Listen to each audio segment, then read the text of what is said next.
My name is Jesse. I'm the Community Discipleship Pastor here at Anthem, and I'm just glad you're here today. I'm glad that we can worship together as the body of Christ here on this first Saturday in August.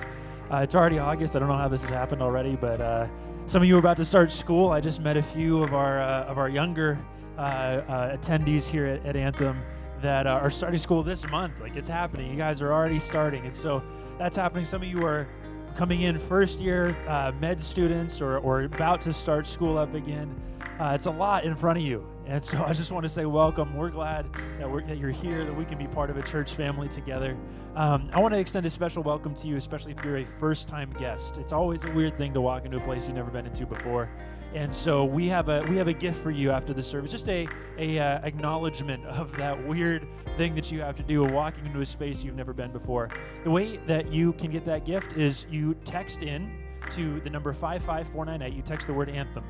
Once you get the menu, you respond with the number 1. You're going to get a Connect card, fill that out, and then meet us at the Welcome Center afterwards, and we have a gift for you. I would love to meet you. Our greeting team would love to meet you if I haven't already met you. There's a couple of you I've already met, and so I want to see you there after the service.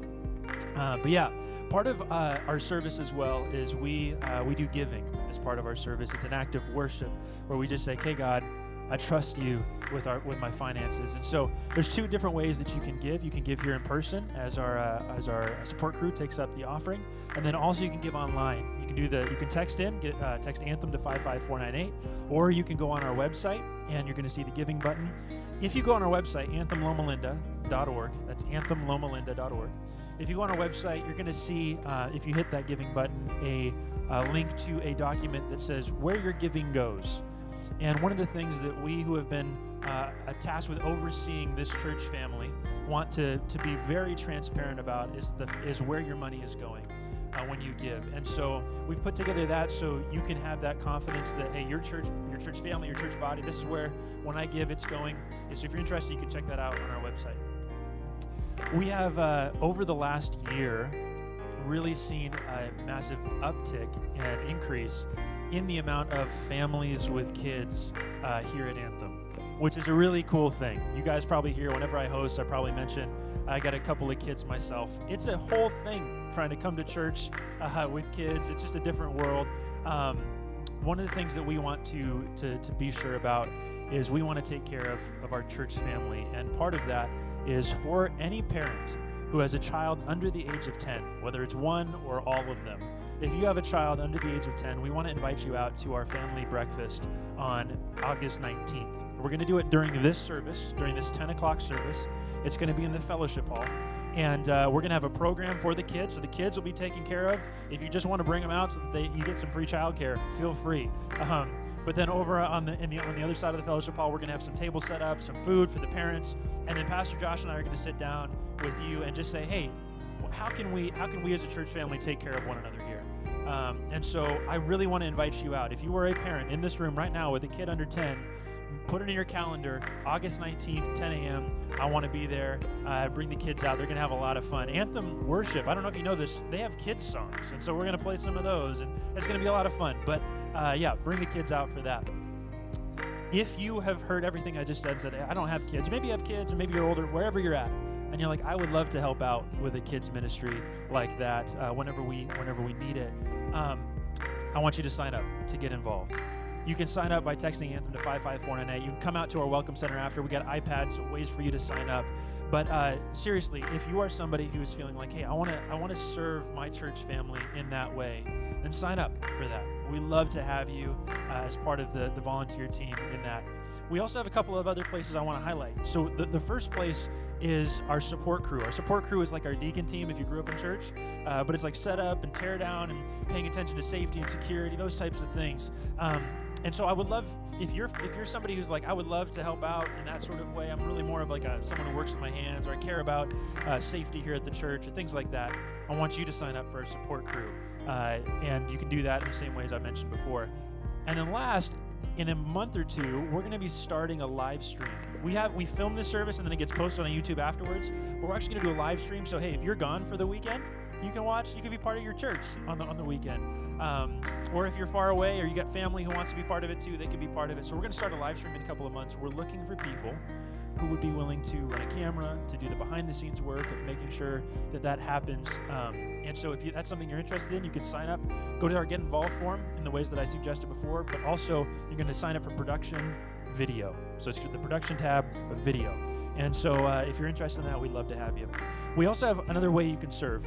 If you're somebody who feels like you want to mentor kids or tutor especially kids, then we have this thing called Excel. UReach is like the outreach arm of Loma Linda University Church. And they run a ministry called Excel, which is where you can partner with a child and help tutor them to help them get through their school. And so if you want to sign up, there's a QR code if you can scan that, or you can go on our website, luc.org, and sign up through there. But that's another way you can get involved.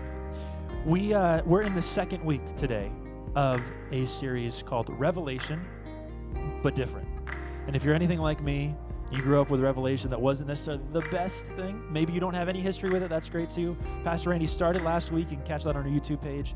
But today he's going to be in the second week of his series called Revelation, but different. So let's pray real quick and invite the Spirit into our hearts. Lord, we just trust that you have a heart for us just because you do. It has nothing to do with anything that we have done or could do. You just have a heart for us because you love us. And because of that, Lord, we trust that you have something to speak into our hearts today to help shape and form our understanding of what you're saying in the book of Revelation, what you spoke to John 2,000 years ago, and what you're speaking through Pastor Randy here today. So we just pray that our hearts would be open and you would speak into our hearts. In your name, amen.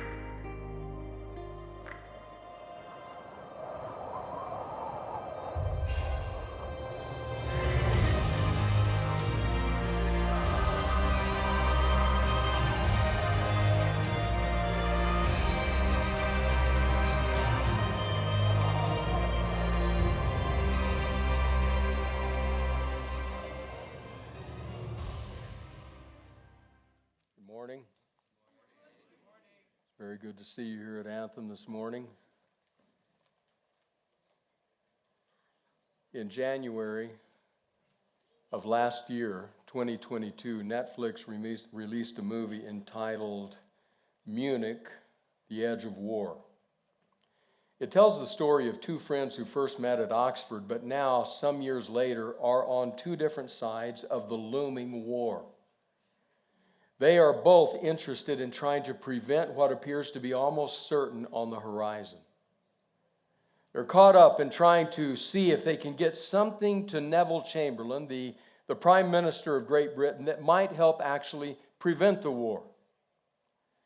Now, I did some nosing around on the internet to try to determine what parts of the movie are historically accurate and what parts are not. And it's a bit hard to tell. So I don't say all of these specifics are historically accurate, but the events themselves in larger picture are. There were clearly those who tried to stop what appeared to be inevitable. And in the movie, it's two young men. At the center of their interest is a document that contains what they believe and are certain are Hitler's true plans in the looming war. You see, Hitler has been saying all Germany wants is the Sudetenland. We want back what was taken away from us in World War I. You give that back to us and we're all good. But the document shows something very different. And their focus becomes trying to get this to Neville Chamberlain to say, here's what's really happening. I won't say more about that in case you want to watch the movie. But I will say this. After the war ended, among the captured Nazi documents was discovered something called the Hossbach Memorandum. The Hossbach Memorandum, which was authored by Friedrich Hossbach, described a meeting on November 5 of 1937 between Hitler and his other leaders in the Nazi cause. And it outlined the fact that the Sudetenland was merely the first step. That what Hitler had in mind was essentially a takeover of the entire European continent. And that his plans for war were far more extensive than what he was letting on publicly. Now, whether or not the Hosbach Memorandum is actually the background for the document in the movie, I can't say for certain. But what I can say for certain in this, that was not the last document that outlined what was coming, what the future might look like, and what the battle might be. Because at the heart of the book of Revelation is just such a document.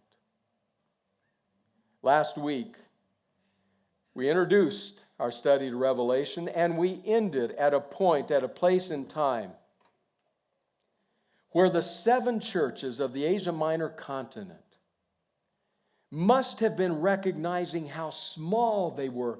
They were tiny little life rafts in the vast sea of the Roman Empire. Their reality was that these believers had been chased out of Palestine on threat of their life. And now that they were little specks of light in the Roman Empire, the force, the might of the Roman Empire was turning its focus on them. Everywhere they looked, life was threatening.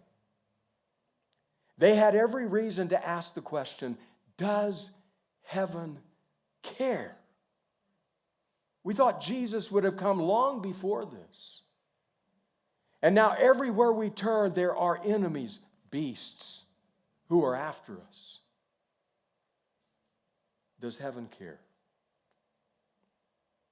As the words to the church in Laodicea fade away, Revelation chapter 4 begins. And when we turn to Revelation chapter 4, we quickly discover that we are in the throne room of God. We are at command central for the universe. In fact, when we read it in just a moment, pay attention to the appearance of the word throne.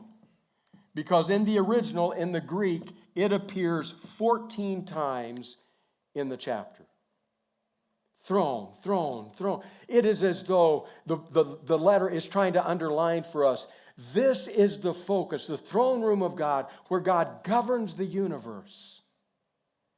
And we're going to start to get a glimpse into what that might look like.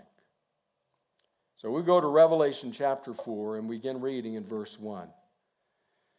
After this I looked, and there before me was a door standing open in heaven. And the voice I had first heard speaking to me like a trumpet said, "Come up here, and I will show you what must take place after this." At once I was in the Spirit, and there before me was a throne in heaven with someone sitting on it. And the one who sat there had the appearance of jasper and ruby. A rainbow that shone like an emerald encircled the throne. Surrounding the throne there were 24 other thrones, and seated on them were 24 elders. They were dressed in white and had crowns of gold on their head. From the throne came flashes of lightning, rumblings, and peals of thunder. In front of the throne 7 lamps were blazing. These are the 7 spirits of God. Also in front of the throne there was what looked like a sea of glass, clear as crystal. In the center, around the throne, were 4 living creatures, and they were covered with eyes in front and in back. The first living creature was like a lion, the second like an ox, the third had a face like a man, the fourth was like a flying eagle. Each of the 4 living creatures had 6 wings and was covered with eyes all around, even under its wings. Day and night they never stopped saying, "Holy, holy, holy is the Lord God Almighty, who was and is to come."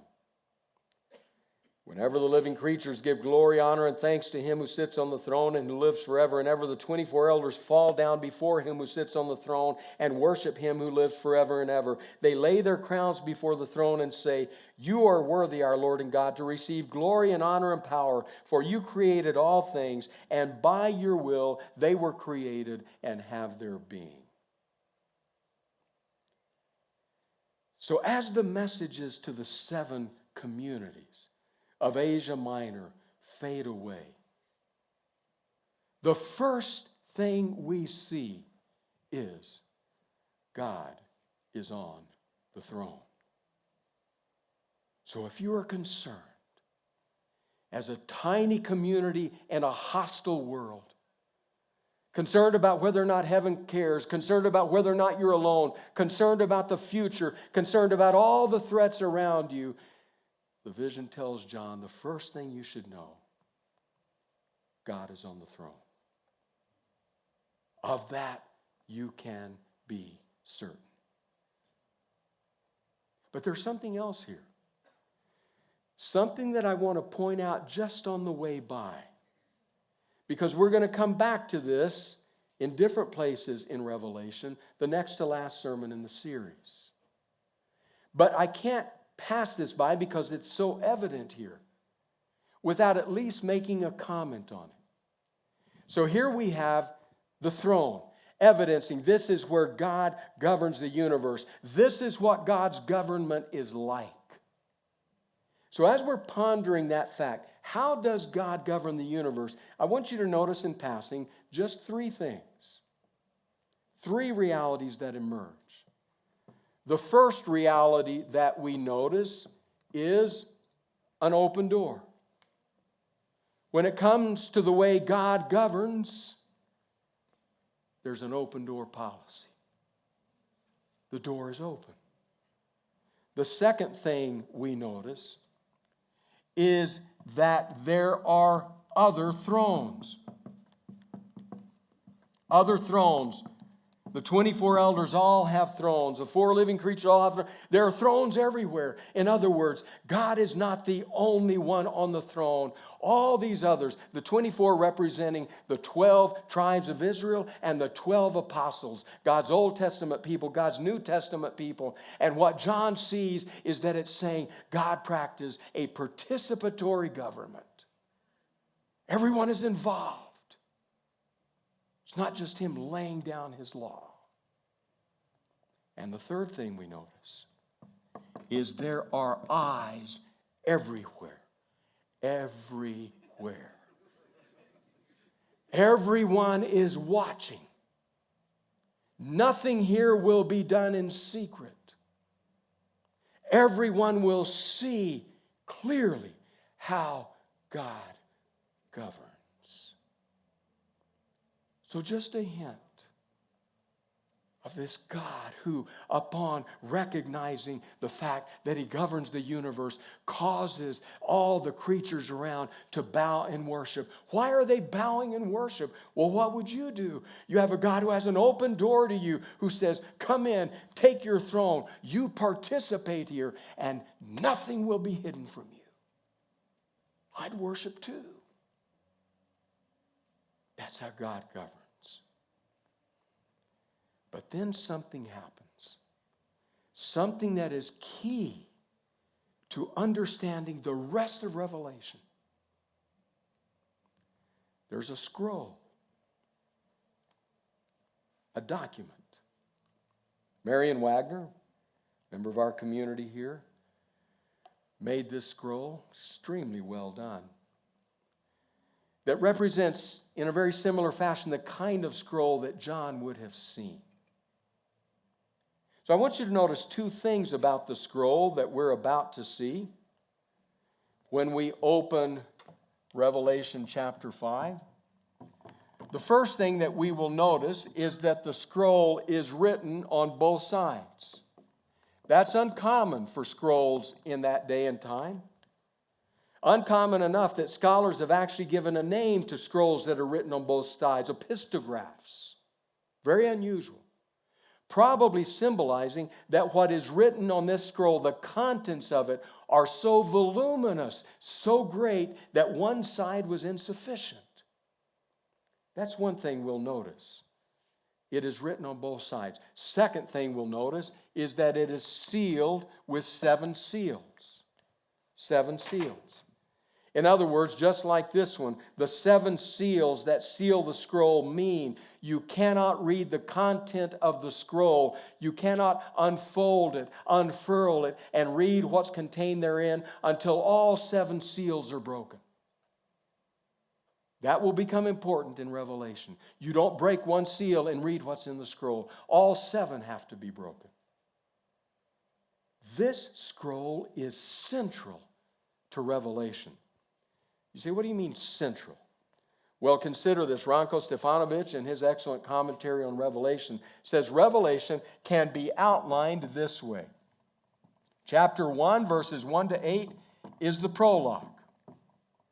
Chapter 1, starting with verse 9 through chapter 3, verse 22, is the seven churches, where they're located and the messages that are given to them.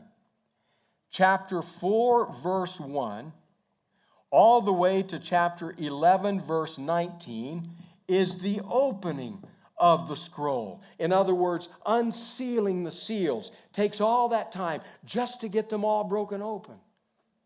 And then starting in chapter 12, verse 1, all the way through chapter 22, verse 5, is the content of the scroll. Those chapters are going to tell us what's in it, why it's so important. And then finally, chapter 22, verses 6 to 22, is the epilogue, the final closing words. In other words, from 4:1 to 22:5, that entire time, we're dealing with the scroll. We're opening it and understanding what is contained therein. It's central to the letter. So what is the scroll? What does it mean? What would John have thought? What would he have understood when he saw this scroll in heaven? Almost certainly simply this.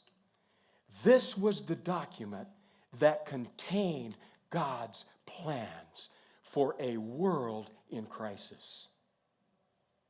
This was the future war plan, if you will. This was how it would unfold, and most importantly, this was who is in control of history and what methods he will use to bring this cosmic conflict to its conclusion. So with all that background in place, we go back to Revelation chapter 5 now, starting in verse 1. Then I saw on the right hand of him who sat on the throne a scroll with writing on both sides and sealed with 7 seals. Exactly what we've just been talking about.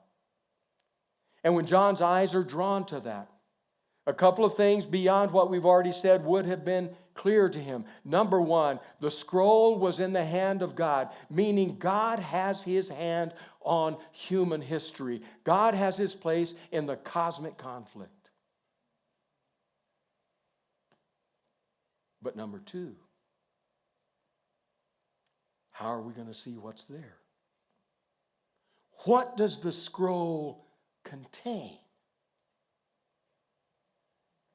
Will we be able to see it? To read it? Verses 2 and 3. And I saw a mighty angel proclaiming in a loud voice, "Who is worthy to break the seals and open the scroll?" But no one in heaven or on earth or under the earth could open the scroll or even look inside it. So John is essentially asking, how are we going to know who is guiding history? How are we going to know the methods by which history will be guided? How will we know how God will act in the context of a planet in crisis, a world in rebellion? Is history going somewhere? And a mighty voice cries out and says, "Who will open the scroll?" So that we can see what is therein and understand its contents. Who will open it? And the answer comes. No one. No one in heaven, on earth, or under the earth, which was the way the universe was understood. All of creation. No one has been found in all of creation who can open the scroll and divulge its contents. And that message pierces John like a searing hot iron. Because it says to him, then no one's in control. Then we have no idea where we're headed. We're left alone. What are we going to do?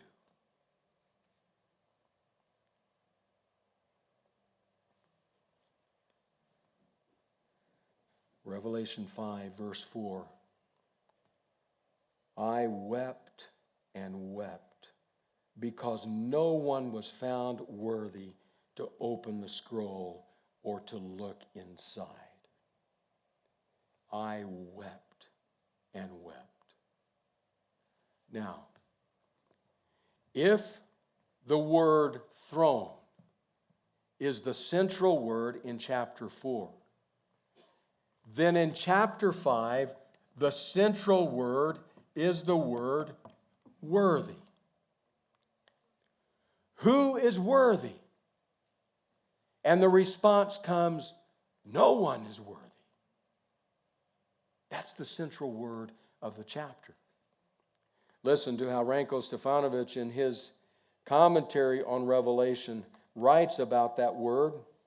He says, worthy is the key word for the whole chapter. In John's day, it denoted a distinctive qualification that made a candidate fit or eligible for a highly honored office.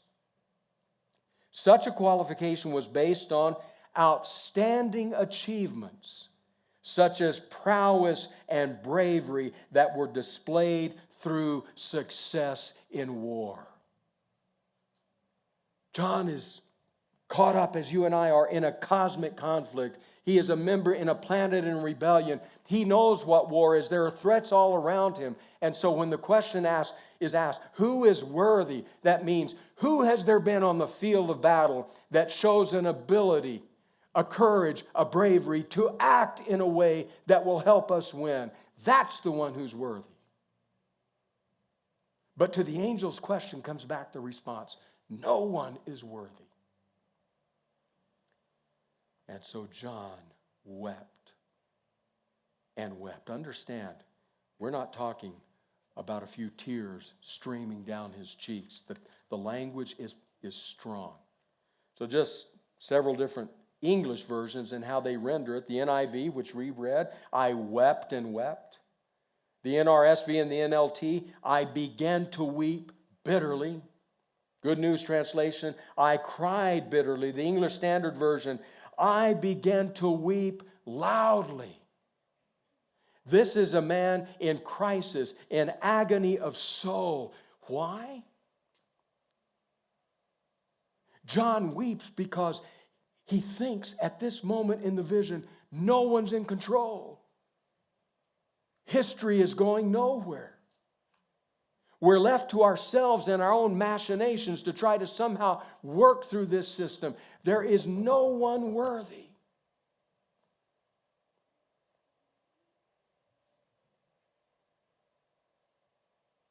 People still weep John's tears. People who stand at the bedside of a loved one and who say, this is all there is. Bitter, hopeless tears. People who look at a planet in crisis, a planet where we're told we're going to be asphyxiated in our own fumes, and who wail loudly and said, we have to do something because we're on our own. John's tears still spring from our eyes. People who say there is no tomorrow. No one's in. You believe in a little man in the sky? That's nice. Because the only true choice is whether or not to commit suicide. John weeps. New Testament scholar Buist Fanning writes of it this way: John's reason for crying is not just foiled curiosity, the pang of disappointment at not being privy to the scroll's contents. In view of the cosmic significance of this scroll, his bitter grief is over the apparent frustration of God's redemptive purpose. It is the deep lament shared by God's people through the ages, including his readers in the first century, when everything they have hoped and prayed for under God seems to have come to nothing. Fortunately for John, such weeping lasts only for a season, and what reassures John should give God's people renewed courage and faith today.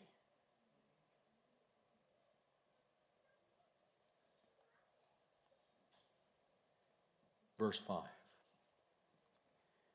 Then one of the elders said to me, "Do not weep. See, the Lion of the tribe of Judah, the Root of David, has triumphed. He is able to break the seals and open the scroll." So now, in the midst of his weeping, his body heaving with sobs, one of the elders around the throne says, John, stop your crying. Stop your weeping. Someone has been found who is worthy, who has won a key battle on the field of conquest and can open the scroll, John. And then the elder uses two loaded terms. He says it is the Lion of the tribe of Judah. It is the root and the offspring of David. He is worthy to open the scroll. These were loaded terms. These were messianic terms. These were the terms that their scriptures, the Old Testament scriptures, continually pointed to. The day will come when the Lion of the tribe of Judah will conquer, when the root and the offspring of David will restore the Davidic dynasty, when once again we will be not the tail but the head, when we will conquer the nations, when we will have what God desires us to have. So when John hears those terms, the root and the offspring of David, the Lion of the tribe of Judah, it was conquest, it was might, it was power. We will win. Stop your crying, John. There is someone worthy to open the scroll. We will conquer.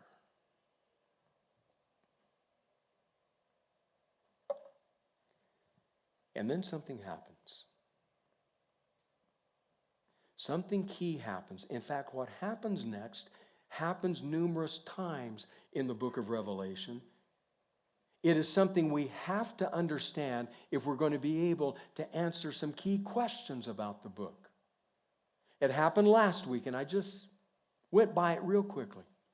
It's happening again in this week's passage, and this week we have to slow down because it's central to what happens here as it will become later in the book. It is simply this. There are key moments in the book when John hears something and then he turns to see, and what he hears and what he sees are different, but they're the same. Last week we saw it in the opening chapter when John says, "I heard behind me a voice like a trumpet, and I turned to see. And instead of seeing a trumpet, he saw a figure among the candlesticks." He hears a voice, he sees a figure. They're different, but ultimately they are the same. Because it turns out the voice is the voice of the cosmic Christ, the one who's in the midst of his churches.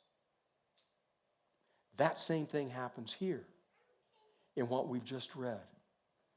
In the midst of his weeping, he hears a voice that says to him from one of the elders, "John, don't weep anymore. The Lion of the tribe of Judah." And John turns to look. Verse 6 tells us what he sees. "Then I saw a lamb, looking as if it had been slain, standing at the center of the throne, encircled by the 4 living creatures and the elders." The voice said, "The Lion of the tribe of Judah." when he turned to look at the center of God's government, what does he see? He sees a slaughtered lamb. Different, but the same. This just may be the central passage of Revelation. Because of two reasons.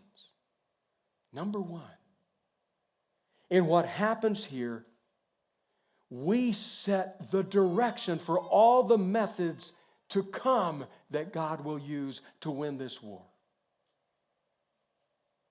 So what is being said here is when it comes to the war that we're facing, the war ahead of us, you know how God will win? He will win with all the might of the lion, using all the methods of the lamb.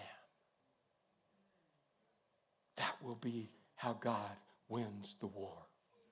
Do you want to see where the decisive battle was won, where the greatest victory was accomplished? Then look to the center of the throne, because there at the center of God's government of the universe, do you know what we see? We see an old, rugged cross.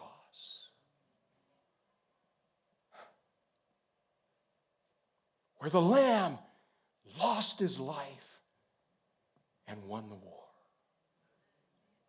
That is God's method. All the might of the lion and all the methods of the lamb. But that also means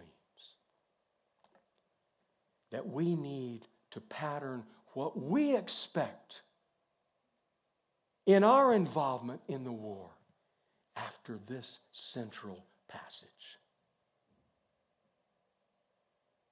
John's followers,